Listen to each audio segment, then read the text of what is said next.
Hey, I'm Doug Pagitt, and I visited over at the Reawaken Tour, which is this national tour going on, being led by a bunch of the people behind the insurrection on January 6th, and people that are pitching a Christian nationalist narrative. It sort of blends conservative politics, a really right-wing conservative politics, with a version of religion that has Christianity at the center of the American expression and the American experience. So I think it's really quite dangerous. I went into the tent to listen to a couple of people talk, and I recorded two different segments of listening to the presenter in there, and here are my comments about that. And I waded my way through crowds of hundreds of, there must have been 1 million people there.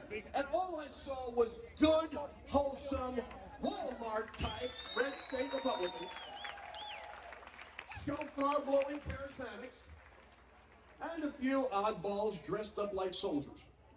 But they were in the minority. Talking about the insurrection. Why would they misrepresent our movement to the point that the Christian leadership in the body of Christ doesn't even know they're slandering their own brethren when they agree with the stupid insurrection narrative? We were there to pray and stand in unity to see a reversal of what we saw as a theft.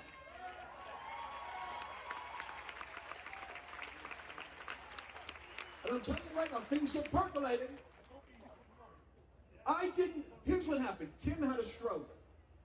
As God's my witness, my job, he was William Branham and I was Gordon Lindsay. My job was to explain what he was saying because many people couldn't figure out what he was talking about. He would prophesy and we would talk about it and then I would interpret it. I was a teacher. He's a prophetic William teacher.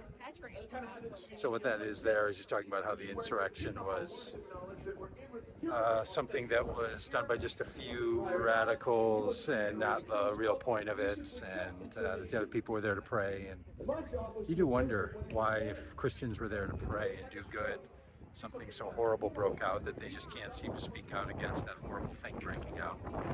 So it's that kind of thing that's going on here. Go back in the other door, see it from that side.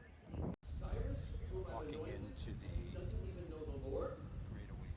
Because all the Christians, if you ever talk to Christians during an election cycle, here's what they care about. Is he a Christian? Is he a Christian? They want to know if their candidate's a Christian. Is he a Christian? Let me tell you something. One of the worst presidents we ever had was Jimmy Carter, and he was a Christian.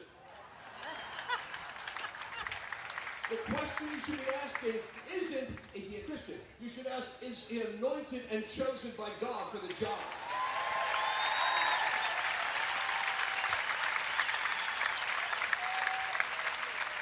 And people say, well, what about Donald Trump? Is he a Christian? Yes, he's a Christian in the same way my dad became a Christian.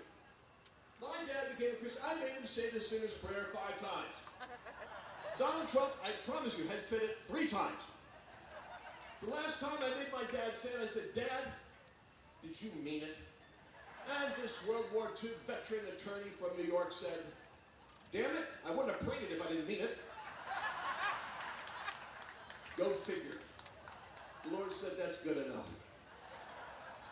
Now, you're not getting a choir boy, but I'm telling you something prophetically. As I sat there, that anointing that was on Kim came upon me. So here's the thing, a lot of times these Christian nationalist preachers talk about a prophetic voice. That's a really important bit, and maybe it's hard to put all together, but he's saying that because he has a prophetic calling, prophetic voice, he will know how to determine if someone is chosen by God or not. And that's the thing, that when these Christian nationalists say we should only have leaders that are anointed by God, they typically mean their God, of course, and their understanding of God. So what they're doing is saying that the God of the universe has put someone who believes and thinks the way they do into a position of power, and therefore you can't argue against it. That's the heart of the Christian nationalist prophetic narrative. Idea that he's actually a ruler.